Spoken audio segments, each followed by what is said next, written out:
네, 잠시 후 연합팀 2569년 3월 셋째 주 부패를 시작하겠습니다. 법원님들께서는 모두 자리에 앉아 좌석을 정렬해 주시고 법회의 원활한 진행을 위하여 가지고 계신 핸드폰은 모음이나 진동으로 해주시기 바랍니다.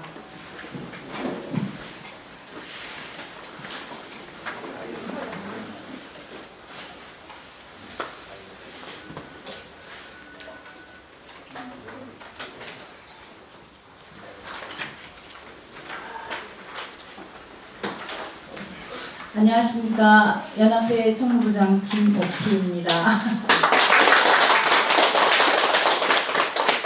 네, 법회를 시작하기 전에 진행 순서를 간략하게 말씀드리겠습니다.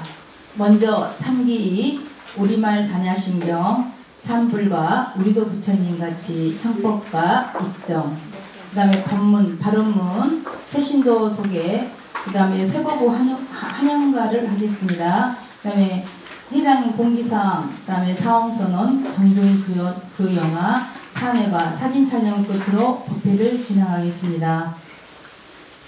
오늘 집전은 천보양 명회장님께서 수고해 주십니다. 피아노 반주는 3조 정진경 문화부장님께서 수고해 주시겠습니다. 그럼 지금부터 불기 2569년 3월 셋째 주 연합법회를 시작하겠습니다. 법원님들께서는 모두 자리에서 일어나 부처님을 향해 합장해 주시기 바랍니다.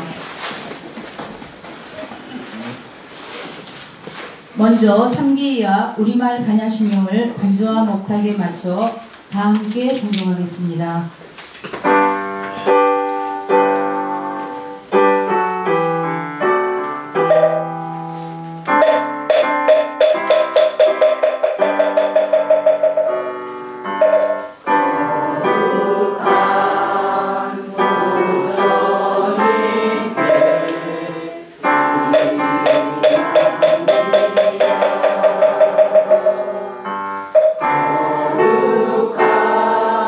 거룩한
환불과 우리도 부처님 가치를 다 함께 합성하겠습니다. 13페이지 참조해 주세요.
다음은 목경찬 법사님을 모시는 청법가를 다 같이 부르겠습니다. 16페이지 참조해 주세요.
자, 오늘 법문을 해주실 목경찬 교수님이십니다.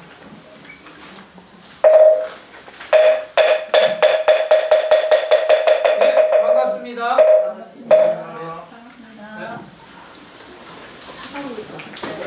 아, 괜찮아요.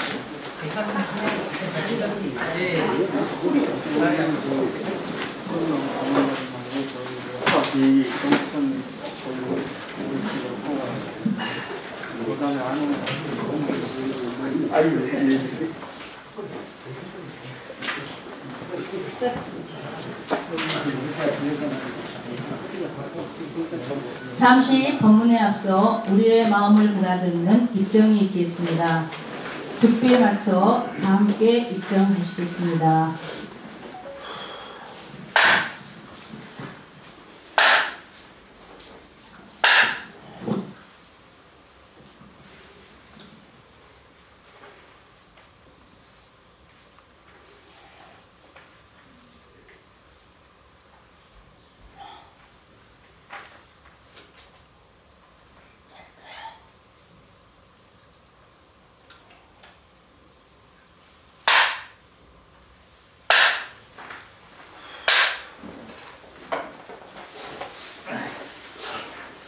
네, 반갑습니다. 네, 잘 지내셨어요?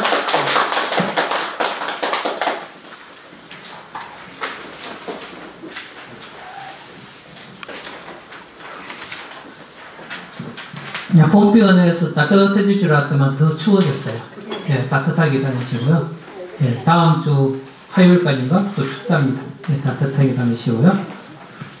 네, 오늘은 미륵 부처님과 관련된 내용을 하겠습니다. 미륵 전에 있는 주례를 통해서 미륵 부처님이 우리와 어떤 의미인지 이렇게 말씀드리도록 하겠습니다. 옛부터 우리나라에는 부처님 비슷한 돌덩이만 보면 미륵탱이 그랬어요. 네, 미륵탱이라고 그랬고, 지금 첫 번째 페이지 보면 안동유화사 용화전 있죠. 안동유화사 이 용화전에 가면요, 부처님이 이런 손모양을 하고 있습니다. 이런 손모양을 하고 있는데, 이런 손모양을 하고 있으면 거의 99.99% 비로자나 부처님이에요. 네, 손을 이렇게 보면 비로자나 부처님은 법신이라고 해요. 법신. 진리 그 자체를 부처님으로 나타낸 것을 비로자나 부처님. 혹시 여러분 강명지는 외울지는 모르지만 옴 바이로차나 마하무드 할 때 바이로차나가 바로 비로자나예요. 그리고 광명. 비로자나라는 말이 광명이라는 뜻입니다. 우리의 모든 번뇌가 사라지고 청정한 그 상태로 있을 때 지혜와 자비광명이 가득 차서 그 광명이거든요. 그래서 부처님의 진리세계 그 자체를 부처님으로 나타낼 때를 비로자나 부처님이라고 그러고, 비로자나 부처님을 형상으로 나타낼 때, 불상으로 보실 때는 거의 99%의 손모양을 하고 있습니다. 그래서 왼손이 내려가고 오른손이 올라가는 게 우리나라의 보편적이고요. 반대로 이렇게 되는 경우도 있습니다. 이렇게 되어 있는 경우도 있습니다. 그래서 어떤 스님이 말씀하시는데, 인도 문화로 볼 때는 왼손이 내려가고, 우리나라 동아시아 문화권으로 볼 때는 오른손이 내려간다 이렇게 설명을 해요. 그 스님 말씀이 맞는지 안 맞는지 모르지만 하나의 견해로 받아들이시면 됩니다. 보편적으로는 비로자나 부처님 손모양을 지권인이라고 하거든요. 손가락과 지혜 지자의 주목권자 지권인이라고 그러는데, 이 지권인 부처님이 우리나라에 보편적으로는 왼손이 올라가고 오른손이 올라가는 경우인데, 그 스님 말에 의하면 인도 문화는 왼손을 약간 부정적으로 봅니다. 그래서 상대적으로 오른손이 높은 쪽이죠. 그래서 오른손이 올라가고, 동아시아권에는 오른쪽보다 왼쪽이 우선순위입니다. 순서가 따진 게 왼쪽이 우선순위예요. 옛날에 보면 정성들 위치가 제일 높은 정성이 영이죠. 그 다음에 자의정, 의의정이잖아요. 그냥. 왼쪽이 우선순위예요. 그래서 왼손이 문천으로 올라간다. 불국사에 가면은 부처님이 이렇게 돼 있어요. 비로자나 부처님. 이렇게 돼 있고, 대부분은 이렇게 돼 있습니다. 그러니까 밑에 검지가 올라가고 엄지가 내려옵니다. 이렇게 감싸져요. 이렇게 감싸지는 게 표준 형태고요. 표준을 바꿔주세요. 그런 거 자꾸 올리죠, 그죠? 끌려야 되는 거예요? 마이크가 여기 자꾸 울려요. 아니 이거 꺼내면 돼요. 아니요. 아니 꺼서 바꿔드려. 바꿔주세요. 표준말 맞죠? 바꿔주세요. 여기 낫네요, 그죠? 네, 자, 웅그래요. 그래서 중생과 부처님이 하나다. 너와 내가 하나. 일체의 차별을 떠난 손모양이에요. 네, 손모양인데 가끔 이렇게 합치되는 경우요. 마법사 같은 경우는 검지와 검지가 합쳐져요. 예. 그리고 전체 손을 이렇게 감싸지는 경우도 있습니다. 해인사 같은 경우는 이렇게 전체 감싸져요. 하여튼 손이 이렇게 모아져 있으면 비로자나 부처님이라고 보시면 99.9% 맞습니다. 제가 왜 100%를 안 하는가 하면 워낙 문화라는 것은 절대적인 게 없거든요. 이렇게 하면 법신, 청정법신 비로자나 부로 그러잖아요. 제가 안동유화사 용화전 할 때 왜 이 이야기를 하느냐, 현판이 용화전이면 안에 미륵 부처님이 계십니다. 용화라는 말 미리 말씀드리면, 미륵 부처님이 앞으로 이 세상에 오시면 용화수 밑에서 깨달음을 얻으시고, 그 용화수에서 3번에 걸쳐서 법회를 합니다. 그래서 용화삼회라고 그러거든요. 그래서 용화라는 말이 들어가면 미륵 부처님하고 연결이 돼요. 미륵 부처님하고 연결이 됩니다. 그러니까 미륵전이 아니고 용화전이라고 되어 있으면 그 안에 당연히 미륵 부처님이 계시는데, 그 미륵 부처님 손모양은 다양합니다. 다양합니다. 보통 우리 바깥에 보실 때는 손모양을 대부분 이렇게 하고 있어요. 그 법주사 보면 이렇게 하고, 그 다음에 우리 가까운데 동호사에는 이렇게 하고, 여기 이제 보주가 있고요. 그래서 근데 안동 유화사 용화전에 가면은 손이 붙어 있어요. 그러면 뭐예요? 용화전이면 붙어 있으면 대부분 뭐라고 그랬죠? 비로자나 부처님이었죠. 제가 이제 불교문을 꼭 그렇게 이야기합니다. 교과서에 있는 내용은, 여러분이 교과서를 보고 아까 말 직원일을 하면 비로자나 부처님, 어떤 수인을 하면 어떤 부처님이고, 교과서에 있는 내용은 보편적인 것을 설명한 거예요. 근데 현장에 가면 다릅니다. 그래서 저는 교과서에 있는 내용을 가지고 현장에 가서 감나라 대추나라 하면 안 된다고 꼭 말씀을 드리거든요. 조교사에서도 가끔 그런 일이 일어난다고 그랬죠. 어디서 일어난다고요? 여기. 천왕문에서 일어나요. 천왕문에서. 천왕문에서 딱 들어가고 말을 합니다. 왜 사천왕이 북쪽 천왕이 북쪽 천왕이 비파를 들고 있다고 해요. 네, 보통 비파 들고 있는 천왕이 동쪽 천왕이거든요. 그러니까 교과서에 대부분 비파 들고 있는 천왕을 동쪽 천왕으로 했는데 조교사는 비파 들고 있는 천왕이 북쪽 천왕으로 되어 있어요. 그럼 좀 나잘난 박사들이 와서 따집니다. 그 템프스테이 안에서 가고. 근데 경전에는 그렇게 안 돼 있어요. 경전에는 다양하거든요. 그러니까 자기가 배운 교과서가 정답이라고 생각하고 나무절에 갖고 이랬다 저랬다 하는 거는 결례입니다. 어느 정도 보편적인 내용이 있지만 그 상황에 따라서 다르거든요. 그래서 제가 법당에 있는 부처님을 알아본 건 여러 가지가 있지만 제일 중요한 게 마지막에 제일 중요한 게 오야 마음이라고 했어요. 오야 마음입니다. 예. 그 절에서 어떻게 모시냐가 제일 중요하지. 교과서에서 뭐 그건 그거는 하나의 참고 사항일 뿐입니다. 그 오야 마음이 남의 절에 제사상에 갖고 밤나라 대추나라 하지 말듯이 나무절에 갖고 틀린이 맞는 거는 굉장히 결례입니다.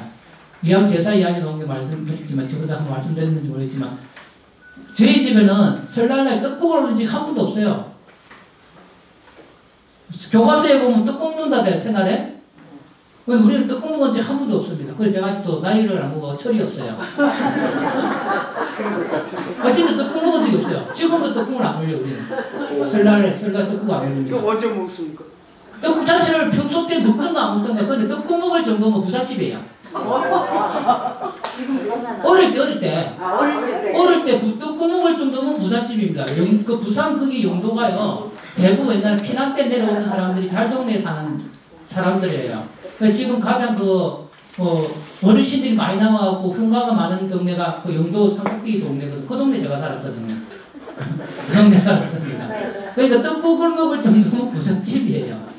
그걸 따라서 지금은 떡국을 안 올립니다. 네, 떡국을. 제가 떡국을 먹은 거는 중학교 때 친구 집 가고 놀러가고 잘 사는 집에 가고 먹은 게 처음이었고요. 그러니까 지역마다 다르다는 겁니다. 그래서 제가 왜냐하면 문화라는 것은 살아 움직이고 내 걸 움켜쥐면 다른 사람 거를 못 봅니다. 저는 부처님의 말씀이 가장 그게 기본이라고 보거든요. 나는 이렇게 생각하지만 다른 사람은 다르게 생각할 수 있다. 그것이 이제 불교 문화에 나와 있고요. 제가 영화사에 딱 들어갔더만 딱 이렇게 손을 하고 있는 거예요. 그런데 미륵 부처님이래. 근데 이렇게 하고 있으면 대부분 비로자나 부처님이죠. 그런데 사연을 보니까 이 부처님을 그 절에서 모셨던 부처님이 아니고 저 바깥에 밭에서 뭉쳐있던 걸 모시고 왔더래요. 그러니까 절이 옛날에 어느 절이 폐가가 된 거야. 그죠? 폐사가 되면서 부처님한테 달랑 밭 속에 저밖 묻혀 있었겠죠. 그걸 발견해하고 모셔왔는데 그러면 그 부처님이 어느 부처님인지를 모르잖아요. 그죠? 근데 이제 아까도 말했지만 옛날 우리나라 사람들은 돌만 보면 미륵탱이인 거예요. 그러니까 밭에 그 부처님이 계셨는데 부처님이니까 일반 사람들은 비로자나 부처님 몰라요. 제일 만만한 부처님 누구예요? 미륵 부처님이에요. 그러니까 미륵탱이인 겁니다. 그래서 모셔왔고 용화전에 모신 게 아니라 이게 하나의 추정이고요. 아니면 처음부터 미륵 부처님을 모셨을 수도 있다는 겁니다.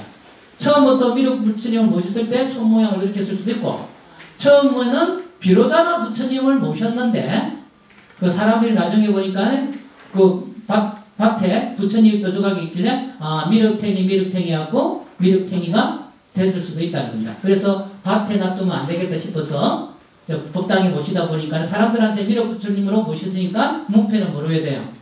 미륵전 해야 되죠. 미륵전 이꼬르 용화전이에요. 그래서 용화전 그렇게 모셨다고 생각할 수 있습니다.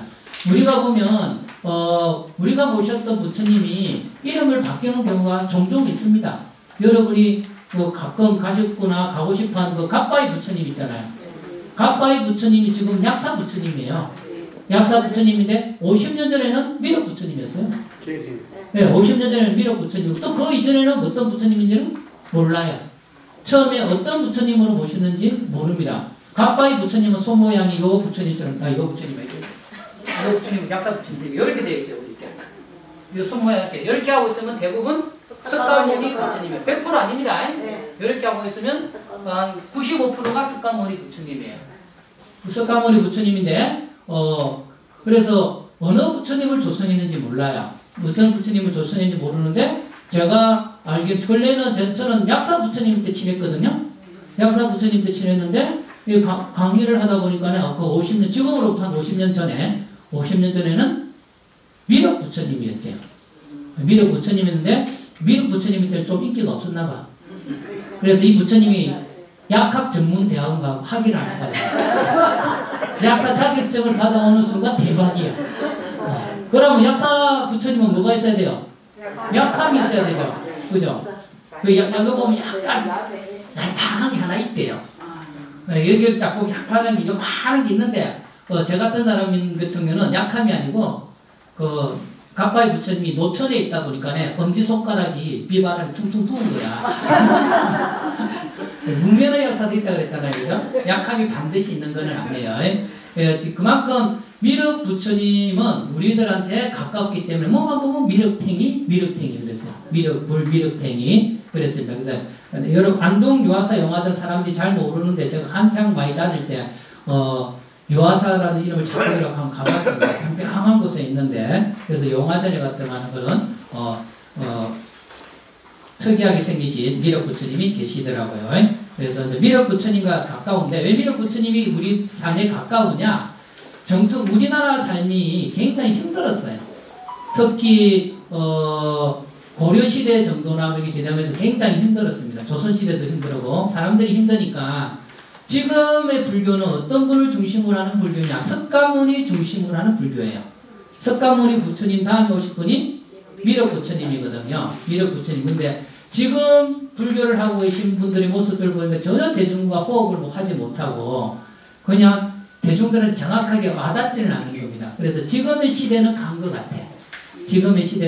간 것 같아. 그래서 스님들이 법문할 때 보면 미래에 오실 부처님이 미륵 부처님이다. 미륵 부처님 오면 이 세상이 참으로 좋은 세상이 될 거라고 이야기를 하니까 사람들 마음에는 미래에 대한 희망을 품으면서 미륵탱이 한 거예요. 그래서 함경도에는 어떠한 그 민요까지 전해지는가 하면요. 워낙 여러분 옛날에 그거 들어보셨죠? 궁예할 때 석가는 도둑놈이요 하는 거 있죠. 궁예 대사가 있었어요. 김영철인가 석가는 도둑놈이 하는 대사가 있었어요. 그 드라마가 20년 됐나요? 20년 정도 됐네요. 벌써. 야, 벌써 20년 됐네요. 와. 왕건. 네, 왕건할 때 궁예가 그 말을 내뱉습니다. 석가는 도둑놈이야 하는 말이 있습니다.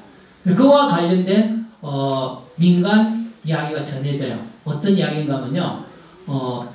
이 세상을 누가 다스리고 있었는가 하면요. 미륵보살이 다스리고 있었어요. 이 세상은 평화롭게 미륵보살이 다스리고 있었는데 갑자기 석가가 뿅 하고 나타나고 이제 그만 네가 다스리고 나한테 넘가도 그런 겁니다. 나한테 넘겨서 내가 이제 다스릴게. 그러니까 미륵보살이 도저히 못 믿어갖고 못 넘가주겠다. 그러면 석가가 그런 거야. 네하고 나하고 내기하자. 내기해갖고 내가 이기면 나한테 넘가도. 그래 미륵보살이 그래 알았다. 한번 해보자. 그래. 내기 족족 게임을 하든가 뭘 겨루거나 하는 족족 석가가 져요. 예, 다 접니다. 그러니까 석가가 그냥 물러나면 되겠는데 안 되겠다 해갖고 그럼 딱 한 번만 더 하잖아요. 그러니까 그래 딱 한 번만 더 한다. 이건 끝이다. 그러면서 뭐였는가 하면은 어두운 방에 들어가고 서로 자선을 하는 겁니다. 자선을 해갖고 무릎에 꽃이 피어나는 사람이 이 세상을 다스리게 되는 거예요. 그래서 미륵보살이 그래 딱 이번이 마지막이다. 이제 딴 소리 하기 없기다 하면서 어두운 방에 자선을 탁 합니다. 시간이 탁 지나니까 석가가 생각하니까 뭔가 찝찝한 거야. 눈을 딱 떠보니까 자기한테는 꽃이 안 피고 미륵한테는 꽃이 피는 거야. 몰래 빼갖고 자기한테 꽃을 다 꽂습니다. 그래 봐 내가 먼저 내가 꽃이 폈지. 미륵이 아이고 들어보라 네가 다스리라면서 미륵이 가버린 거예요. 그래서 이 세상은 미륵 석가 세상이 되었다는 게 함경도에 전해지는 전례 가사입니다. 실제 상황이 아니고 그러니까 그런 가사들은 현실을 반영하는 거거든요.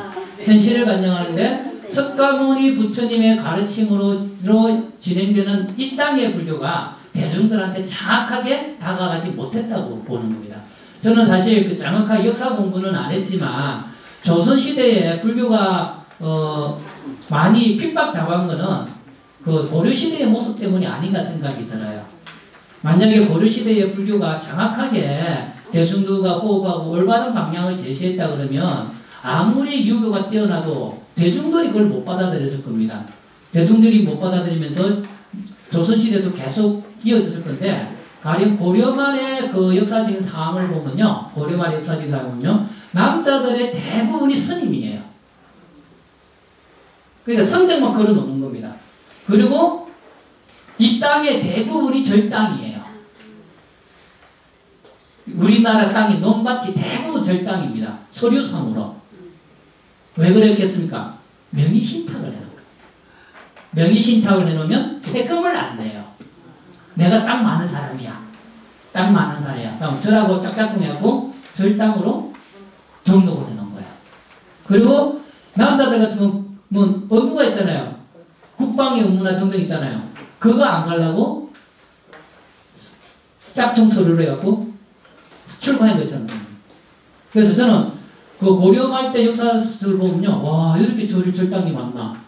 이렇게 많은 사람, 스님이, 물론 스님도 많았습니다. 진짜 스님도 많았는데, 이렇게 많았나 할 정도로 했습니다. 그래서 제가 그 당시에 그런 모습 속에서 아마 사대부 그 유생들이 그 마음이 불교로부터 멀어져 가고, 그러면서 조선시대에 와서 그래 되지 않았나. 그리고 이제 일반 백성들의 입장에서 보면, 석가모니 부처님의 가르침이 이어진 이 불교가 우리들한테 제 역할을 해주지 않으니까, 미래에 올 미륵 부처님한테 기대를 많이 걸어갖고 미륵 부처님 한 겁니다. 네, 그렇게 깔려있어요. 그래서 제가 어떤 걸 쓰면서 그래도 지금은 석가모니 미륵 옛날 사람들은 미륵 부처님이 매달리고 미륵 부처님도 불교잖아요. 미륵 부처님 매달렸지만 오늘날에 와서 그것마저도 제대로 해주지 못하면 미륵조차도 찾지 않을 것이다. 그래서 오늘날에 정확하게 대중과 호흡하는 그런 불교를 해야 되지 않을까 생각하면서 글을 썼거든요. 하여튼 미륵 부처님을 이야기한다면 굉장히 혁명적인, 오늘날에서 혁명적인 겁니다. 그리고 미륵을 이야기한다고 해서 다 불교는 아니에요. 왜냐하면 미래에 올 구세주의 개념이 미륵이기 때문에 이 땅에 오는 신흥 종교와 신흥 종교들이 되고 미륵을 포방하는 경우가 많습니다. 정산도가 있죠. 강정산 아시죠? 정산도가 강정산분이 나중에 어디로 하생하느냐 하면은 김제 금산사 미륵불에서 하생을 해요. 그래서 정산도가는 김제 금산사 거기가 성지예요. 우리들한테 불교 성지이기도 하지만 정산도가한테는 김제 금산사가 거의 1등 성지예요. 그래서 그 정산도가에서는 그 순례를 하고 유튜브를 보면 그 정산교에 있는 어린 그 청소년들 그 순례를 하고 앞에서 그쪽에서 높으신 분이 설명하는 그런 부분이 있습니다. 그리고 대순진리에도 미륵을 이야기해요. 미륵을 이야기합니다. 그리고 유사 자체에서도 미륵을 이야기를 많이 합니다. 그래서 보면 이 땅에서 미륵은요, 이제 불교를 벗어난 미륵이 경향이 많아요. 경향이 많으니까 그렇게 생각을 하시고요. 그러면서 우리나라 법당에는 미륵과 관련해서 어떠한 개성이 있는가 잠깐 보고 이제 하나하나 설명하도록 하겠습니다.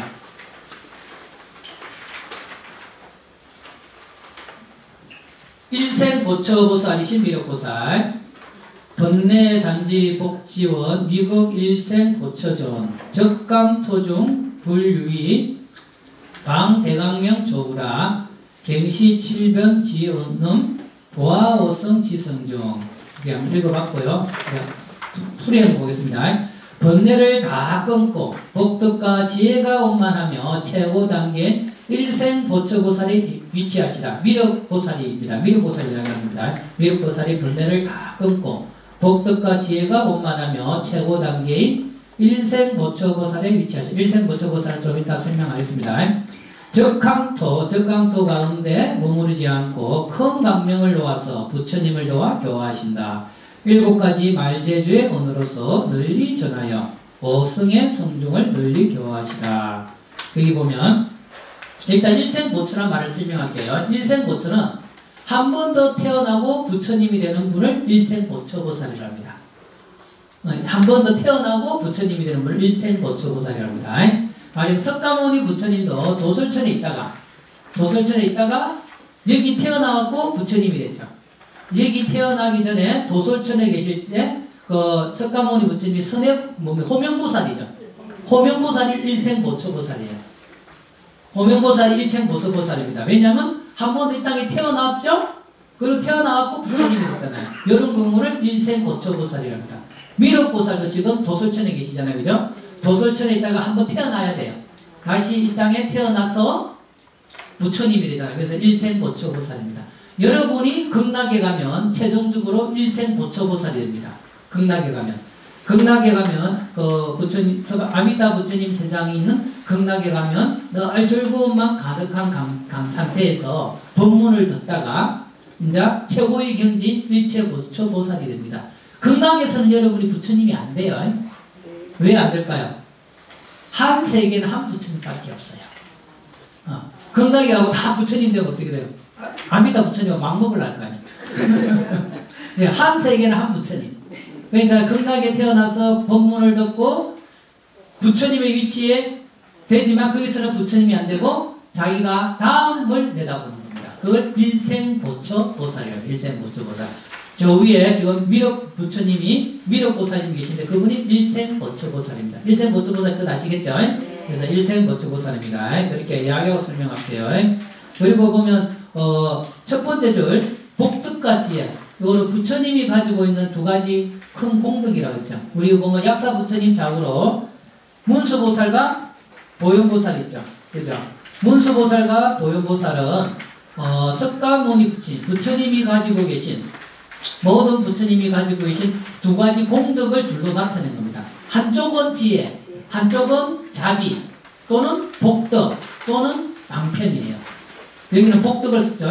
복덕일 수도 있고 자비일 수도 있고 방편일 수도 있고 부처님을 양족존이라고 해요. 양족 둘양자에 갖출족자 양족존이라고 합니다. 그래서 두 가지를 갖추신 분이라고 그러는데 지혜와 자비, 지혜와 복덕, 지혜와 방편. 그래서 여기는 저번에 우리 약사들 이야기할 때 했지만 보통 보면 약사 부처님 자유로 일간보살, 물간보살 있지만 우리 약사들은 문수보살, 보현보살인데 아마 또 나잘난 박사들이 와서 틀렸다 하는 사람이 있을 겁니다.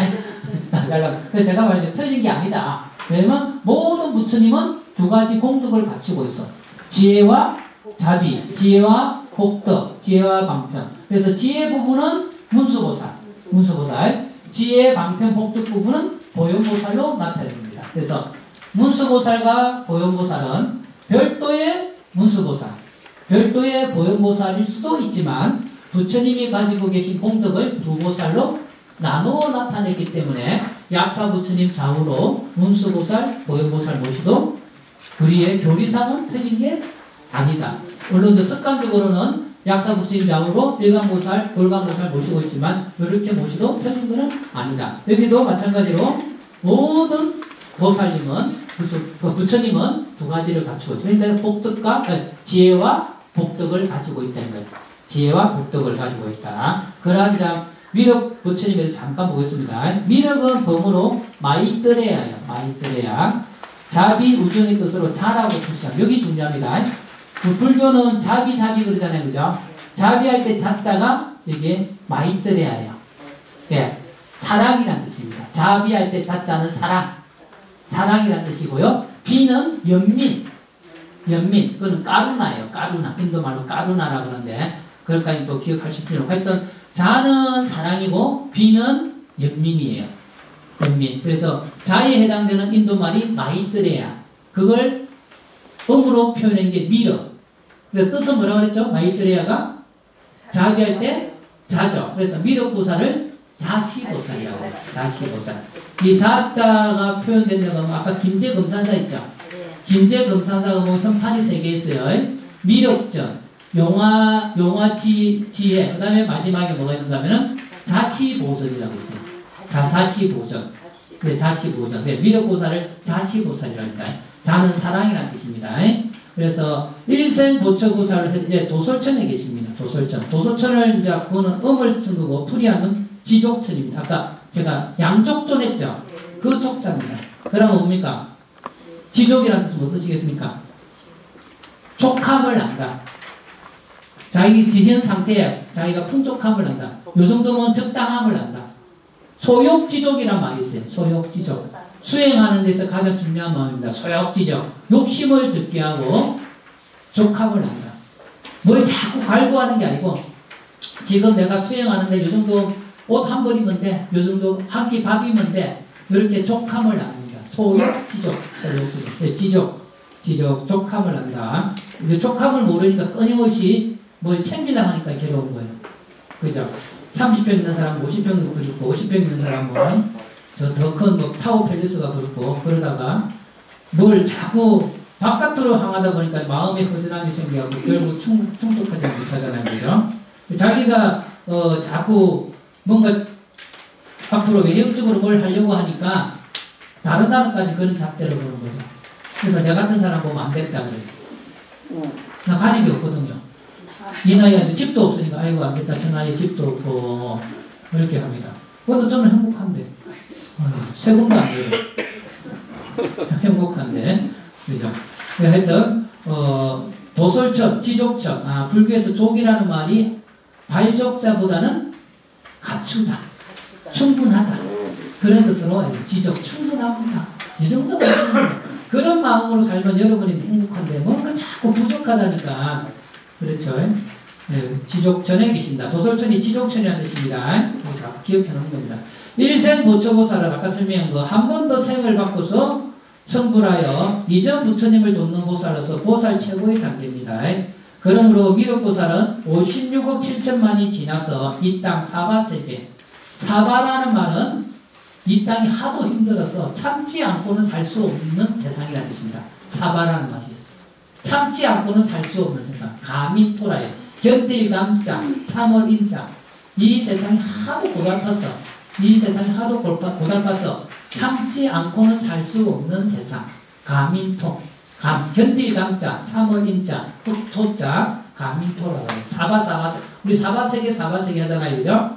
그러니까 이 세상이 참 힘든 세상이니까 주위 사람들한테 사바 하지 않고 살 수 없어. 그래서 사바. 힘들죠. 그죠? 사바세계. 인도 말입니다. 사바세계가. 사바라는 말이. 참지 않고는 살 수 없는 세상. 이 땅 사바세계 한 번 더 태어나서 명화수활에서 승분하여 미륵부처님이 계신다. 그래서 저 도솔천에 있는 계신 분이 언제 오느냐? 56억 7천만 년 뒤에 오신다. 이건 좀 이따 설명할게요.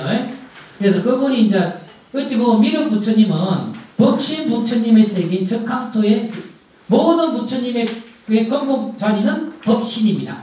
깨달음의 세계입니다. 깨달음의 세계에 계신 법신 부처님은 대부분의 불교에서는 법을 설할 수 없다고 봐요. 법신 부처님은 우리들한테 법을 설할 수가 없습니다.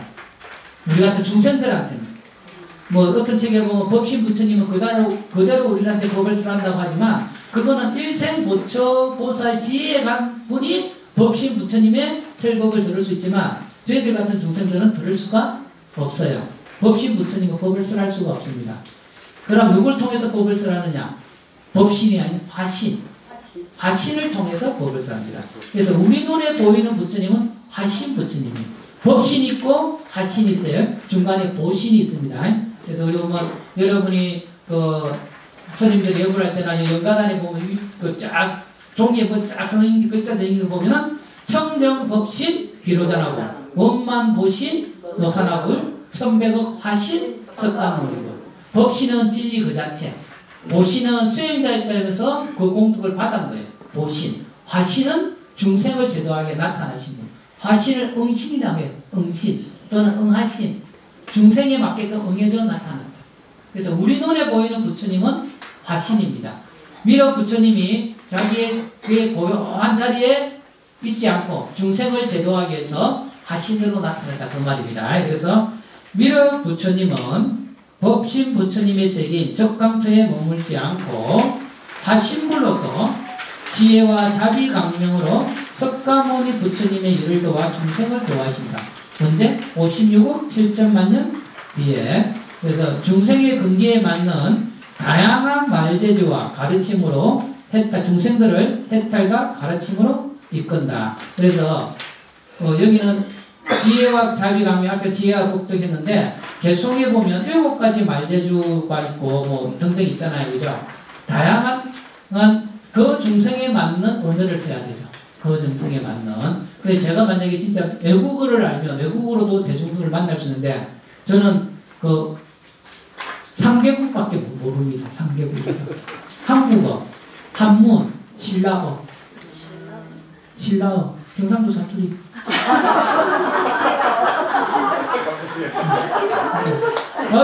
무시하지 마세요. 여러분이 BTN에 성철선이 법문 오잖아요. 알아들을 수 있는 분 여기 있을까 말까입니다. 있더라도 불교 용어를 몰라서 못 알아들어요. 그 성철선이 진짜 산천 꼴짝이 사투리거든요. 진짜 알아듣는 사람 거의 없어요. 불교 공부하면서 그 동네 언어를 알아야 알아들어요. 그래 제가 성철스님이 왜 100일 법문밖에 안 하셨나 굉장히 좀 약간 거기에 대해서 불만이 있죠. 1000일 법문, 만일 법문을 하셨으면 제가 좀 대학교 다닐 때 따뜻했을 거예요. 왜냐하면 100일 법문 책이 나오고 스님 CD가 나왔었거든요. 그래 불교 방송국 프로젝트가 뭐였는가 하면 이 100일 법문 책하고 CD하고 어디에 위치해 있는가, CD에 이 말씀이 100일 법문 몇 페이지에 있는가 체크해 달라고 그랬어요. 우리 선배한테 그 프로젝트 온 거예요. 서울 본토 사람이야. 알아듣지를 못하니까 저한테 물으는 거예요. 저한테 하청을 줬어요. 경찰아 네가 좀 해라. 저는 진짜 대학원 때 법문 듣고 학비 벌었어요. 법문 듣고 학비 듣고 여기 6페이지 듣고 6페이지 얼마나 간단해요. 따뜻했거든요. 그래서 속으로 100일 법문하고 1000일 만일 법문했어요. 제가 얼마나 더 따뜻했을까. 가해도 안 해도 됐을 거고. 그래서 아니 대학원 다닐 때 언어를 많이 해라 그러더라고요. 뭐 빨리어, 뭐 산스크리트어, 뭐 영어. 그 당시 기본 좀 몇 개는 했죠. 그런데 제가 언어 하다가 불교학과 나올 것 같더라고요. 그래서 저는 소박하게 언어를 포기했죠. 그래서 한문만 열심히 하자. 한문만 열심히 하고 빨리어나 산스크리트나 티베트는 또 전문가가 하면서 서로 교류하면 되지 않겠냐. 서로 열린 마음으로. 그래서 한문만 하자라고 하고 그 다음에 일어 공부는 하다가 잊어버리고 일어 공부는 제가 공부한 지 한 20년 됩니다. 한 6개월 하다가 이 정도 됐다 또 잊어버리면 그 다음날 또 옆에서 일어 공부하면 아이유예요 가기구교고 또 배우고 또 잊어버리고. 그러니까 언어 공부는 딱 확실할 때까지 쭉 가야 돼요. 이게 이제 우리 불교에서 말하는 불태전지까지 가야 돼. 불태전지란 뭔가 하면 더 이상 수행 안 해도 물러나지 않아요.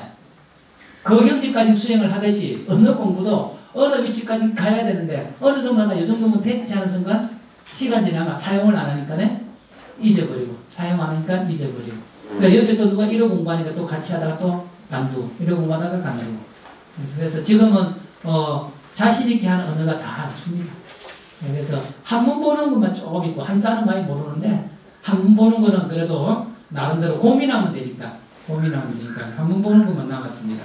그래도 좋은 스승을 몇 분 만나갖고 불교 공부는 좀 나름대로 요 정도는 내 이야기를 할 수 있다는 정도는 됐습니다. 하여튼 그래서 다양한 언어를 구사할 수 있으면 참 좋긴 해요. 저는 못하지만. 그래서 저는 대학교 때 그 선생님이 그 말 하더라고요. 어느 언어를 아는 거는 그 한 세상을 또 아는 거다. 언어 하나 아는 걸 또 한 세상을 아는 거라고. 그러면서 언어 공부를 많이 해라 하는데 제가 선천적으로 언어에 좀 약해요. 지금도 표준말을 못 쓰잖아요. 그래서 그렇게 노력을 하는데도 제가 표준말 쓴다고 방송국에서 표준말 쓴다고 마지막에 서 있는 부처님이라고 서가 있는 부처님. 내 친구가 TV보다 많이 쓰답니다.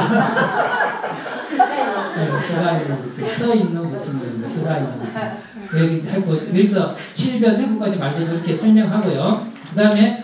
그 다음 계속 56억 7천만여 오시는 미륵 부처님.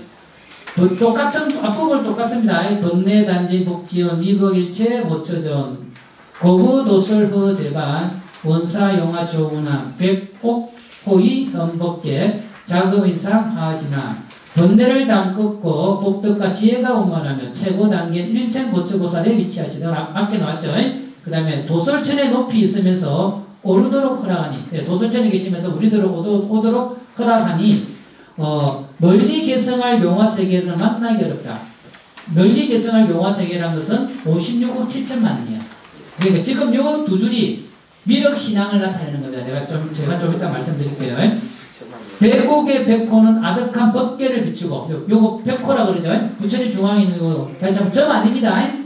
검은 점이 흰 털입니다. 흰털이 말리가 또 땡기면서 들어왔다 들어오는데 여기서 이제 광채가 나왔고 법계, 진리의 세계를 비추고 자마금색의 모습으로 티끌처럼 많은 세계를 보여준다. 자마금색, 자금색. 부처님은 금빛이 나는 몸이에요. 금빛이 나는 몸인데 금빛 중에는 붉은빛이 도는 금이 최고예요. 자자가 붉을 자자예요. 예, 그래서 중국에 있는 성이 자금성이잖아요. 여러분 집 주위에 있는 중국집 요리가 자금성, 그죠? 중국 성이 자금성이어서 금 중에 붉은 빛이 도는 금이 제일 좋은 건데 부처님 몸이 금색은 금색인데 붉은 빛이 도는 금색이. 그래서 자마금성이라고 자금색이라고 그러고 그다음에 요와 관계되는 게 불국사. 불국사의 그 불인물에 해당되는 게 자하문이에요. 자하문. 자자가 불구 자자고 하가 노을 하자예요. 자하. 부처님의 기운이 저녁 노을처럼 자욱하게 비친다 이 말이에요. 저녁에 노을이 지면 온 세상이 붉게 되죠. 마찬가지로 자하란 말은 부처님의 기운이 저녁 노을처럼 온 세상을 비춘다 그런 뜻이에요. 자하문이. 자하. 그래서 금 중에 뭡니까? 붉은 빛이 도는 게 제일 좋다. 자, 제가 그때 말씀드린 금값이 확 올랐다고. 요새 다시 떨어졌다며요? 왜 우리나라 다른 나라에 비해서 금값 오는 거 아시죠? 온누리 상품권 때문에 그렇대요. 온누리 상품권 때문에 우리나라 금값이 다른 나라 금값보다 높대. 온누리 상품권이 10%에서 한때 15% 주고요. 요새는 10% 주거든요. 그거는 건물 사면 벌써 10% 당기고 사잖아요. 모르죠. 이제 다 순진한 사람만 계시구나. 내가 또 우리 가르쳐준 건가 모르겠네. 그 편법을 사용해갖고 200만원치, 한 달에 200만원치를 살 수 있거든요. 그러니까 200만원, 온누리 상품 200을 사면은, 그때는, 그러니까 15%를 빼오면 170만원만 주면은 200만원을 줘. 그 200만원으로 시장에 있는 금은방에 가고 금을 사. 내만 사는 게 아니고 우리 남편, 우리 아들 그렇게 해갖고 금을 사갖고 우리나라 금값이 다른 나라보다 높아요. 괜히 가르치나? 그런 거 하지 말라고. 그렇게 하지 말라고요. 저는 몰랐어요. 저는 몰랐는데 어디 갔더만은 그 말을 하는 거예요. 그래서 뉴스 보니까 딱 알겠더라고요. 뉴스에 보니까 그러는데 우리나라 금값이 다른 나라보다 높은 이유는 온누리 상품권 때문에 이렇게 했어서 그러니까 좋은 제도를 약간 좀 하는 거죠. 그죠? 그건 좀 아닌 것 같더라고요. 그래서 그런 게 있었는지 모르지만 우리나라 지금 근래에 금값이 팍 떨어졌어요. 그래서 김치 금값이라든가 우리나라 금값이 팍 떨어졌어요. 여러분들 다 착하게 다 살고 있었나 봐요. 뭐 또 그렇게 사는 사람이 안 착하다는 말은 아니고요. 좋은 제도를 좋게 쓰자는 의미라서 이렇게 한 겁니다. 참, 금 이야기가 별 이야기는 아니죠. 넘어가고, 그래서 이제 보면, 왜 56억 7천만 년 뒤냐? 56억 7천만 년 뒤냐? 우리가 보면, 육도윤회, 지옥, 아기, 축생, 아수라, 인간, 천 있죠. 천도 여러 단계가 있어요. 제일 밑에 있는 천이 사천한천. 그 다음에 도리천. 그 다음에 야마천. 도솔천. 타자대천, 낙별하천. 몇 개도 6개 하늘이 있습니다. 하늘이 뭐 하늘 천자지만 하늘도 여러 단계가 있습니다. 제일 밑에 있는 하늘이 사천왕천. 그래서 사천왕문이 있는 이유입니다. 사천왕천. 그 다음 수미선 꼭대기에 걸쳐 있는 하늘이 도리천. 도리는 33천이라는 뜻입니다. 도리천. 도리천 위에 있는 천이 야마천. 야마천 위가 도솔천. 도솔천 위가 땡땡이 있어요. 4개까지만 일단 합시다. 근데 재밌는 거는 사천왕천의 하루가 인간 세계의 50년이에요. 사천왕천의 하루가 인간 세계 50년. 그 다음에 도리천의 하루가 인간 세계의 100년. 더블로 뜁니다. 그 다음에 야마천의 하루가 인간 세계의 200년. 도솔천의 하루가 인간 세계의 400년. 요런 내용들은요. 오늘날의 과학에서도 이야기합니다. 몇 년 전에 영화 인터스텔라라는 영화를 보셨는지 모르겠지만 인터스텔라를 보면요. 인터스텔라가 이제 이 지구를 과학해서 우주 여행을 갑니다. 가는 도중에 그 몇 명이 가는데 갑자기 어느 행성에 우주선에 타고 있던 사람 3명이 내려와요. 근데 잠깐 내려왔는데 올라가 보니까 우주선에 남아있던 사람은 할아버지가 돼 있네. 시간의 흐름이 다른 거예요. 그 행성의 하루가 우주선에 한 100년 정도 됐는가 봐요. 잠깐 한 2시간 내려갔다가 우주선에 들어갔다만 우주선에 남아있는 사람은 할아버지가 되는 거예요. 그게 이제 양자역학을 근거로 뭐 했다고 영화를 만들었다고 그러거든요. 그래서 제가 누누이 말씀드렸지만 지금 우리 인간이 알고 있는 이성이라는 것은 과학적인 기술이라는 것은 지금 현 상태의 의지 우리 우주 전체에 돌아가면 몰라요. 그래서 가끔 보면 그 불교에서 이야기하는 여러 내용들을 오늘날 과학에서 밝혀낸 거 보면 참 옛날에 그걸 어떻게 알아냈을까? 이건 불교에서만 언급하는 게 아니고 인도 문화가 들어온 거예요. 그 인도 사람들이 참 그 옛날에 대단하다던가 아니면 진짜 새로운 그 외계인이 왔다가 가르치고 왔나 싶기도 하고 하여튼 도솔천의 하루가 인간 세계에 400년이에요. 400년. 그런데 미륵보살님이 도솔천에 언제까지 계시느냐? 그 도솔천의 수명이 4000년이에요. 네, 도솔천의 수명이 4000년. 그 도솔천의 수명 4000년을 이 인간 세계의 횟수로 계산하면 그게 계산해놨죠. 도솔천의 수명을 인간 세계 횟수로 계산하면 도솔천 수명이 4000년이고 도솔천의 하루가 인간 세계 400년이고 그 하루를 쭉쭉쭉쭉 해보니까 5억 7,600만 세예요. 계산하면 5억 7,600만 세예요. 정확하게 5억 7,600만 세예요. 네, 5억 7,600만 세. 아까 뭐랬죠? 56억이라고 했죠. 요거는 왜 그런가 하면 경전이 전해지면서 그 지역마다 생법이 달라서 그래요. 단위가 달라서 그럴 수도 있고요. 여기서는 제가 설명 안 했는데 우리나라의 심리가 몇 킬로예요? 4킬로죠. 일본에는 심리가 40킬로예요. 네, 40킬로고요. 여기도 우리 보면 한근이 400g짜리도 있죠. 그죠? 뭐 물건에 따라 다르고 지역에 따라 달라요. 한근도. 그런 것처럼 불교가 전해지면서 그 나라의 생법이나 그 단위가 달랐을 수 있다는 거죠. 그래서 번역할 때 번역 경전에 보면 경전마다 어떤 경전에는 56억 7천만 년이라 되어 있고 어떤 경우는 57억 600만 년 되어 있고 어떤 경우는 56억이라 되어 있고 어떤 경우는 5억 76만 년 다양해요. 그런데 이제 양이 불교에서는 제일 큰 거를 보통 이야기하죠. 56억 7천만 년 뒤에 미륵 부처님이 오신다. 아득한 미래에 오신다는 거죠. 그런데 생각해보면 아까 그랬지만 미륵 보살님이 자연스럽게 오르락 내리락 다 허야 한다 그랬잖아요. 그죠? 그래서 미륵신앙은 크게 두 가지가 있어요. 미륵신앙은. 지금 미륵 부처님 어디 계시죠? 미륵 보살님 어디 계시죠? 도솔천에 계시죠. 그죠? 그분이 오실 때는 56억 7천만 년 뒤에. 그러니까 미륵신앙은 두 가지가 있습니다. 56억 7천만 년을 언제 기다리노? 내가 미리 가겠다. 여기 미륵 상생신앙이에요. 그거 도저히 못 기다리겠어. 내가 미리 도솔천에 가갖고 미륵보살님 옆에 있다가 미륵보살님이 내려올 때 같이 내려가고 첫 번째 설법에서 내가 깨달음을 얻겠다. 이게 미륵 상생신앙이에요. 도솔천에 있는 게 네, 딱. 근데 너무 착한 일 봐야 뭐 넘어가 버립니다. 딱 도솔천에 도착할 정도로 착한 일을 해야 되는. 너무 착한 일 하면 더 위로 올라가 버립니다. 딱 적당하게 스톱해야 됩니다. 그래서 그게 미륵 상생신앙이에요. 다시 한번 미륵 부처님이 오시려는 아득해. 그 시간 어떻게 기다려? 내가 미리 올라가겠어. 그래 미륵 부처님 세상에 도솔천에 같이 있다가 미륵 부처님이 내려올 때 같이 내려오는 거예요. 그래서 내려올 때 용화수 밑에서 미륵 부처님이 법문할 때 내가 첫 번째 법문에서 깨달음을 얻겠다. 그거 같이. 이게 미륵 상생신앙이고 또 하나 보편적인 것은 미륵 하생신앙입니다. 56억 7천만 년은 너무도 길다. 너무도 길다. 그리고 경전에 있는 것은 상징적인 숫자에 불과하다. 그러니까 지금 당장 내려오십시오라는 게 미륵 하생신앙이에요. 미륵 하생신앙.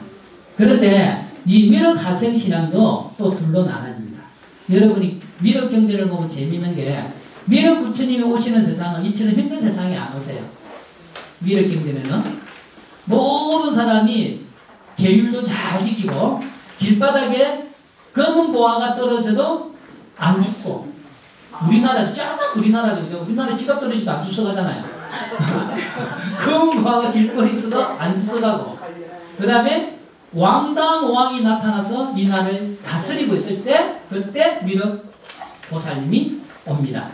어찌 보면 다 차려진 밥상에 숟가락 하나 얹으러 지금같이 힘든 세상에 오셔야 되는데 다 차려놓은 밥상에 숟가락 하나 얹으러 오는 거죠. 그 말은 뭐냐 이렇게 생각할 수 있습니다. 아무리 우리가 복지시설이 잘 되고 모든 것이 행복하더라도 궁극적으로 윤회는 벗어날 수 없죠. 그죠? 윤회는 벗어날 수 없죠. 네, 그런 의미로 생각할 수 있고요. 그래서 제가 아까 미륵 상생신앙, 미륵 하생, 미륵 부처님이 내려오는 건 미륵 하생신앙은 두 가지 경우가 있는데 중생의 입장에서는 이 세상이 참 힘드니까 56억 7천만 년은 숫자에 불과하다. 지금 내려오세요. 여기 이제 대중들의 미륵 하생신앙이고요. 정치하는 사람의 미륵 하생신앙은 다릅니다. 왕들의 미륵 하생신앙은 다릅니다. 옛날에 진흥왕, 법흥왕 신라시대 때 있잖아요. 삼국시대 때 그 백제의 성왕 이분들의 미륵 하생신앙은 지금 미륵 부처님이 온다는 것은 본인이 누구라는 거예요? 왕다운 왕이라는 거예요. 경전에 뭡니까? 왕다운 왕이 전륜성왕이라거든요. 왕다운 왕이 이 땅을 다스릴 때 진정한 왕이 이 땅을 다스릴 때 미륵 부처님이 내려오세요. 왕의 입장에서 지금 미륵 부처님이 온다는 것은 본인이 누구라고? 전륜성왕이라는 거죠. 그래서 가진 그 왕들이 생각하는 미륵 하생신앙하고 백성들이 생각하는 미륵 하생신앙이 또 달라요. 이렇게 재밌습니다. 그래서 진흥왕이나 법흥왕은 자칭 전륜성왕이라 생각했고요. 그 다음에 특히 성왕이죠. 백제성왕 이런 자체가 전륜성왕에서 왔어요. 전륜성왕 이런 게 있고 그 다음에 또 우리나라 혼란기에 보면 자칭 미륵이라는 분이 대부분 미륵이라고 했죠. 왕건도 미륵이라고 했고요. 궁예도 미륵이라고 했고 이성계도 미륵이라고 했어요. 자칭 미륵이었습니다. 자 미륵이었어요. 왜냐하면 이 땅을 변형시킬 전륜성왕의 미륵이라고 했습니다. 그래서 다시 한번 미륵신앙은 미륵 상생신앙이 있고 미륵 하생신앙이 있구나. 그렇다고 생각을 하시기 바랍니다. 그 다음에 마지막 개성 보겠습니다. 육시 슬픔 무유식 삼해도인 비등한 전련 노생 치모탁 금소 약장 보인다. 그리고 한글 풀이해 보면 어느 때나 쓸고 가시는데 휴식이 없고 우리 미륵 부처님이 용화삼해라는 것은 용화수 밑에서 3번에 걸쳐 본문한다는 겁니다. 용화삼해로 중생을 제도하심에 소홀함이 없다. 오탁에 빠진 고달픈 중생을 간절히 생각하여 오늘 잠시 제도하고자 인간세계에 오신다. 네, 이거 뭔가 하면은 지금 오신다는 겁니다. 미륵보살은 이 땅에서 승불하신 이후 3회의 슬법, 용화삼해라고 합니다. 요 용어는 기억해 놓으시면 좋아요. 용화삼해. 각각 첫 번째 슬법에서 96억을 제도하고요. 두 번째 슬법에서 94억을 제도하고 세 번째 슬법에서 92억을 제도해요. 어마어마하신 분이죠. 그죠? 석가모니 부처님은 45년 동안 법을 설했는데도 한 100만 명 제도시켰을까요? 석가모니 부처님?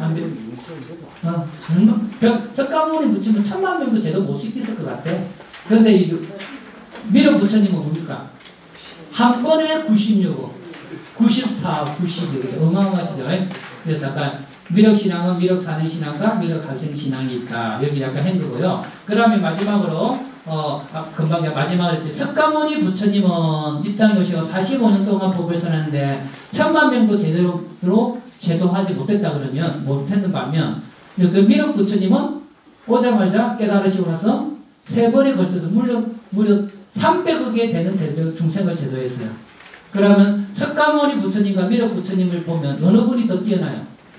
미륵 부처님이 뛰어나죠. 여기서 문제가 생깁니다. 그러면 미륵 부처님은 A급 부처님이 되고 석가모니 부처님은 B급 부처님이 되는 겁니다.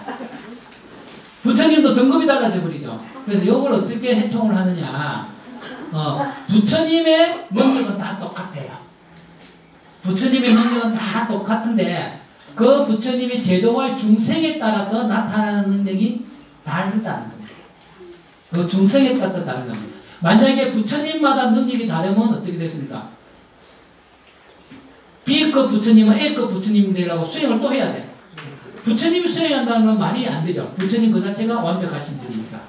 그죠? 부처님이 차별된 것은 부처님 공덕 자체가 차별되어 있는 것이 아니고 부처님이 제도하는 중생들이 차별되어 있기 때문에 차별된 모습으로 나타난다는 겁니다. 그리고 미륵 부처님은 미래에 오실 부처지만 우리 중생들은 지금 현 시간이 바로 부처님이 오실 세상입니다. 그래서 요새 세상이 어수선한데요. 어떤 마음을 가지고 계시는지는 모르겠지만 일단 좋은 세상으로 가는 길에 마음을 쓰시고요. 내 생각과 다르다 하고 상대방을 욕하거나 폭력을 사용 안 했으면 좋겠습니다. 여기도 생각이 다를 수도 있는데요. 하여튼 우리 이곳에서 한 마음이 되듯이 생각이 다르더라도 서로서로 다 다르다는 걸 인정했으면서 좀 같이 행복하게 살았으면 좋겠습니다. 예, 이것으로 마치겠습니다. 예.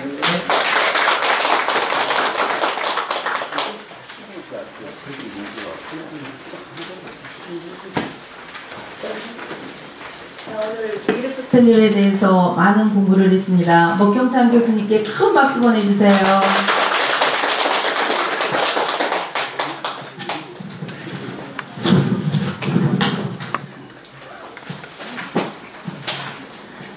다음은 발언문 낭독 있겠습니다. 능성행 김미아 목사님께서 발언문 낭독해 주시겠습니다.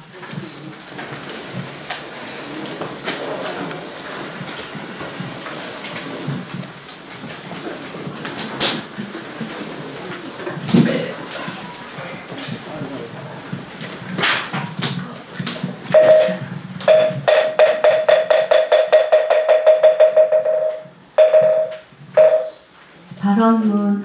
거룩하신 부처님, 한량없는 지혜와 자비로 중생을 보살펴 주시는 부처님, 탐내는 마음, 화내는 마음, 어리석은 마음으로 알게 모르게 지은 죄와 좋다 싫다 분별하며 살아온 지난날에 허물을 참회하옵니다. 지금까지 살아오면서 맺어온 모든 인연들에게 감사하오며 우리도 부처님같이 살아가고자 이 자리에 함께하였습니다. 모든 것은 마음이 짓는 대로 이루어진다는 부처님의 가르침에 따라 서로에게 도움을 주고 조계사와 연합팀에 도움을 주는 지혜로운 불자로 정진할 것을 서원합니다. 이 자리에 함께한 우리 모두의 서원을 모아 온 나라를 불국토로 장엄하고 부처님의 향기가 세상 모든 곳으로 퍼져나가다 함께 화합하고 평화롭기를 기도드리오니 이 서원을 실천할 수 있는 용기를 주시옵소서. 천신과 인간의 스승이시며 더없이 존귀하신 부처님, 오늘 이 모임에 함께한 공덕은 일체 중생의 행복과 성불을 위하여 회항하오며 조계사 연합팀이 힘차게 발전하기를 합장 발언하오니 가피를 내려주시옵소서. 거룩하신 부처님께 김용정례하옵니다. 나무 석가모니불, 나무 석가모니불, 나무 시아본사 석가모니불.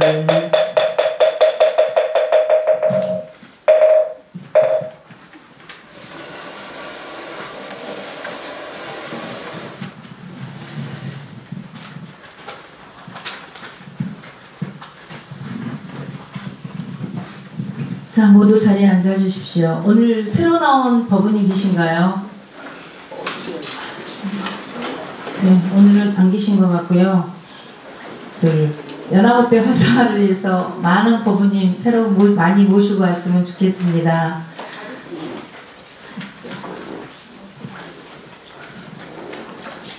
다음은 정모 김영절 회장님의 말씀이 있겠습니다.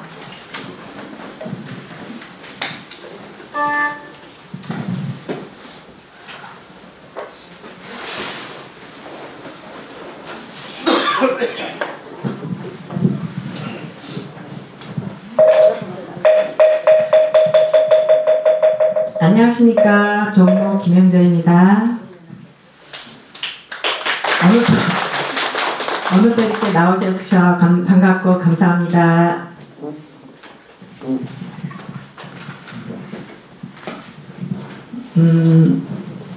오늘 임원회의가 있었어요. 임원회비도 결정했었고, 일단은 이제 통장이 저희 조계사로 조계사로 돼 있거든요. 저희 이제 회비 통장이. 근데 이제 그거를 재무님 명의로 통장을 바꿀 거예요. 왜냐면 그 재무님께서 일하기가 불편해요. 계속해서 그 은행을 가야 돼요. 업무를 보려면 확인을 하던 입금을 하던 지출하던 은행을 가서 업무를 봐야 되니까 불편하기 때문에 재무님 명의로 통장을 바꿔서, 왜냐하면 그냥 그거는 계좌이체든 본인 명의로 할 수 있거든요. 그래서 입금도 뭐 보이시를 하던 회비 입금을 하던 그냥 그때그때 확인이 가능하잖아요. 그래서 명의를 이제 재무님이 계좌를 새로 개설하면 바로 이제 공지를 올리면 그 계좌로 이제 회비 입금도 하시고 보시금도 입금하시고 하시면 돼요. 기존 신한은행도 그냥 그 계좌는 그대로 두고 있을 거예요. 뭐 주지는 않고. 그리고 또 그 계좌에 회장, 총무, 전화번호를 등록할 거예요. 그럼 거기에 입금, 지급 모든 게 다 확인이 돼요. 그러니까 이제 우리 회원분들이 입금을 하거나 그런 거는 총무님도 저도 다 확인이 가능하니까 개인으로만 혼자 사용한다고 생각하지 마시고 다 같이 확인할 수 있으니까 믿고 다 입금을 해주시면 됩니다. 그리고 저희가 이제 성지순례를 기존에는 다섯째 주 있는 날은 항상 이제 다니셨는데 지금 조계사에서 작년 재작년부터 하엄성중기도를 매월 다니다 보니까 횟수가 줄어들었어요. 작년은 봄가을에 2번 갔었고 재작년에는 3번을 갔었어요. 그래서 올해는 그래도 한 3번, 4번은 가려고 지금 계획은 하고 있는데 일정이 아직지는 모르겠는데 그냥 계획은 하고 있어요. 그래서 처음에 이제 목경찬 교수님께서 우리 약사전을 옮겨가지고 이렇게 강의를 해주실 때 약사전으로 이제 옮겼으니까 약사전은 4차 순례를 다니는 것도 괜찮겠네요. 이제 그 말씀을 해주실 때 제가 그쪽으로 계획을 제가 좀 생각하고 있었거든요. 그래서 이제 교수님한테 제가 그 추천을 요청을 해서 추천받은 사찰이 있거든요. 그래서 이제 그 사찰 위주로 좀 생각하고 있어요. 그래서 오늘 임원회에서 결정은 아직 안 되는데 장소는 날짜를 제가 이제 4월 첫째 주로 잡으려고 저한테 했는데 다들 임원분들께서 너무 빠르다는 거예요. 그래서 이번에 사업 때는 한 대만 해서 가려고 했는데 너무 빠르다고 5월달로 지금 가자고 해서 5월 18일 날로 셋째 주, 넷째 주에는 이제 군포교 포교사님들 일정으로 빠지시는 분들이 많이 계실 것 같고 그래서 셋째 주로 5월 18일 날로 일단은 그냥 날짜까지 오늘 임원회의에서 결정을 했어요. 이제 그걸 참고해 주시고 이제 물론 이제 공지사항 이제 제대로 다 작성해서 올릴 거예요. 이렇게 결정했고 장소는 다시 이제 결정해서 알려드릴게요. 자세한 거는 그러니까 5월 18일 날 그냥 결정했다는 건 좀 알고 계시고요. 그리고 이제 오카리나 부분이 원래는 회비가 3만 원이었거든요. 오카리나 선생님께서 건의가 오셨었어요. 근데 이제 지금 사중에 이제 소속된 회원분들이 많이 계시잖아요. 소속된 회원분들이 배우고는 싶은데 우리 연합팀 회비에 10,000원을 또 넣고 오자니 그건 좀 안 맞다고 그걸 좀 2만원 내고 배우면 안 되겠느냐 이제 그런 건의를 많이 했나 봐요. 그래서 오늘도 그런 건의를 했는데 사실 신규로 들어오면 3만원 그대로 받고 그냥 소속이 있는 팀은 2만원 받고 그러니까 거기 2만원은 10,000원은 선생님 교육비고 만원은 그냥 그 오카리나 행사 때 사용하는 거거든요. 그래서 그거는 그대로 괜찮을 것 같죠? 왜냐면 선생님 인원이 많아야 선생님도 일단 활동비 기업비를 그래도 조금은 더 챙길 수 있고, 또 오카리나 활성화로 인해서 아무래도 연합팀도 더 알림이 되고, 나중에 오카리나 행사를 할 때 그쪽에서도 또 고시를 협력할 수도 있고, 요즘 이제 오카리나 행사를 많이 추천받아서 공연을 다니고 계시거든요. 그래서 이제 그렇게 하기로 결정을 했어요. 저기 회의에서. 감사합니다. 네. 그 다음에 그리고 이제 저희 이제 4월부터는 생일자, 저희도 이제 다른 팀에서도 다 생일자를 하는데 이제 좀 따뜻하고 좋아 보이잖아요. 근데 저희도 전에는 생일자 챙기셨다 그러더라고요. 근데 언젠가부터인가 생일자 그런 건 없었던 것 같은데, 저희도 생일자, 그 달에 생일자를 모아서 첫째 주에 생일자를 축하해드리는 그 행사를 갖기로 했어요. 그래서 총무님이나 이제 뭐 저나 생일 문자로 실제 생일 여쭤보면은 실제 생일과 주소 그거를 다 바로 알려주시길 바랍니다. 그죠? 네. 그러니까 뭐 왜 알려줘야 돼? 그냥 의심하지 마시고 바로바로 알려주셔야 이제 바로 4월달부터 그거를 행사를 진행을 해드릴 수 있으니까, 언제는 뭐 사탕 먹거리를 할 수도 있고, 언제는 그냥 껌먹거리 해드릴 수도 있고, 그냥 저희가 뭐 케이크 작게 해놓고 서로 축하 박수 해줄 수 있으니까, 그렇게 서로 재밌게 해드릴 수 있으니까, 뭐 총무님이 문자 보내드리면 바로 알려주시기 바랍니다. 그리고 이제 그 다음에 우리 108 모현등 우리 있잖아요. 그게 이제 저희가 뭐 특별하게 뭐 이렇게 그대로 두면 모아지진 않을 것 같아요. 그럼 우리 등이 언제 밝혀질지 몰라요. 그래서 오늘 중으로 그거를 그냥 마무리해서 빨리 등을 밝히려고 해요. 그는 이제 기획부회장님이신 나강연구 부회장님께서 이제 말씀하시고 마무리 하실 거예요. 17반 뭐 이렇게 해서 모아서 녹음해서 하고, 나머지 부족하면 임원진들이 마무리를 하기로 그렇게 오늘 임원회의에서 결정을 했고요.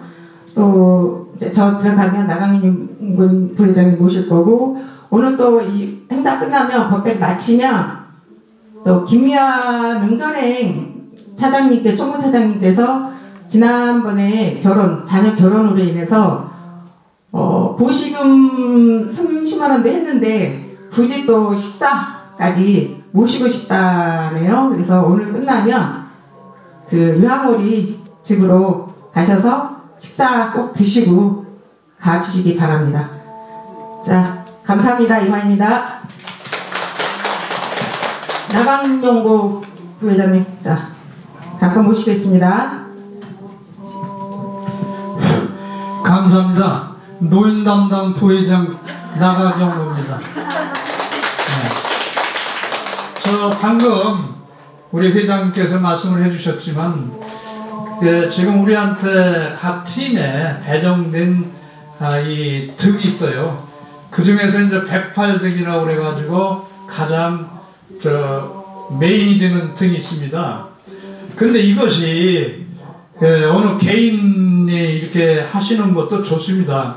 근데 제가 생각해 볼 때에 우리 연화팀 전체가 아까 우리 회장님은 17반이라고 그랬는데 17반이 아니라 내 있는 성입니다. 자기 성이. 우리 부처님께서도 탁발을 하실 때 무한정 많은 집을 다니시지 않으셨잖아요. 7집을 다니셨단 말이에요. 그때부터 가난한 집 뺀 거 아니잖아요. 부자 집서부터 가난한 집 일렬로 해서 한 그 뜻이 무엇이겠습니까? 골고루 공덕을 드리자는 거예요. 공덕을. 역시 이와 같은 맥락을 같이 해서 우리 연화팀도 여기 함을 이렇게 놓으면 본인이 아무 거리낌 없이 제가 10,000원을 여기에다가 같이 그 묘연등에 참여하겠다면 10,000원, 또 자기가 또 이렇게 형편이 괜찮아서 난 10만원을 하겠다, 그럼 10만원 넣는 거예요. 이걸 예를 들어서 나가경고가 10,000원을 했다고 해서 나가경고 이름으로 10,000원, 이건 아무 의미가 없습니다. 왜 그러냐면 원래 부처님의 근본 정신이 여러분은 다 아시다시피 10,000원을 내나 10만원을 내나 100만원을 내나 공덕은 그분의 모든 성의에서 나오는 것이지 금액이 아니지 않습니까? 조금씩도 여러분들이 달리 생각하시지 말고 이 우리 연화팀 전체가 하나의 108등을 다는 겁니다. 아마 우리 그 조계사의 최초일 거예요, 이게. 그럼 뭐가 되겠습니까? 우리 전체의 회원들의 단합과 또 골고루 우리가 받는 부처님의 공덕도 똑같이 받자는 겁니다. 취지가. 이래서 제안을 드리는 거니까 어느 걱정하시지 말고 나 10,000원 낸다고 뭐 10만원 낸다고 누구한테 보일 것도 없어요. 그럼 보이는 자체가 잘못된 겁니다. 그렇잖아요? 우리 맨날 무주상을 찾는데 무주상을 찾는 게 그 말은 그렇게 해놓고 상을 내밀려고 그러잖아요. 전부 그 헛공된 거예요. 사실은 아무 의미 없는 수행을 하고 있는 거라고 저는 그렇게 생각을 해요. 그래서 누구도 없이 갖다가 거기다 넣어서 하면은 이걸 다 모아서 108만원이 넘으면 넘는 대로 또 우리 회로 갈 거고, 적으면 또 아까 회장님 말씀하신 대로 우리 그 임원들이 같이 해서 우리 연화팀 1등으로 108등을 걸기로 제안합니다. 여러분들 다 같이 동참해 주시면 고맙겠습니다. 감사합니다. 좋으신 말씀 감사합니다. 자, 이어서 사홍선언을 다 함께 합성하겠습니다. 모두 자리에서 일어나 주십시오.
네, 다음은 연화가가 있겠습니다. 꽃팅지 청구해 주세요.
정답을 들어오냐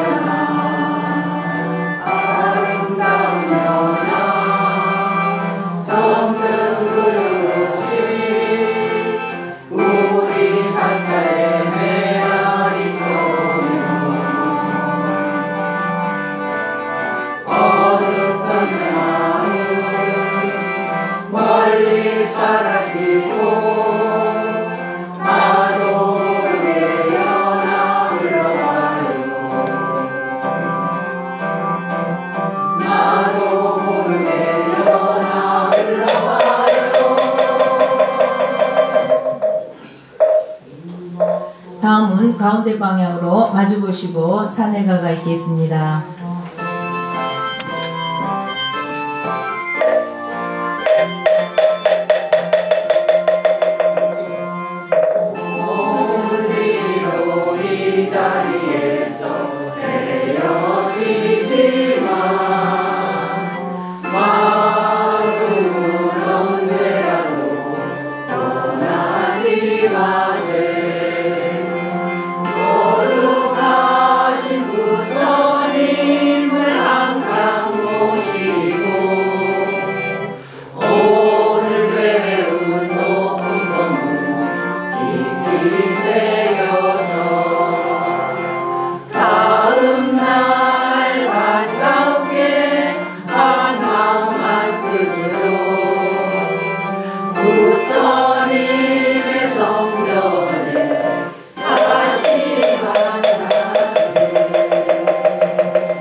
이상으로 불기 2568년 3월 셋째 주 조계사 연합팀 법회를 모두 마치겠습니다.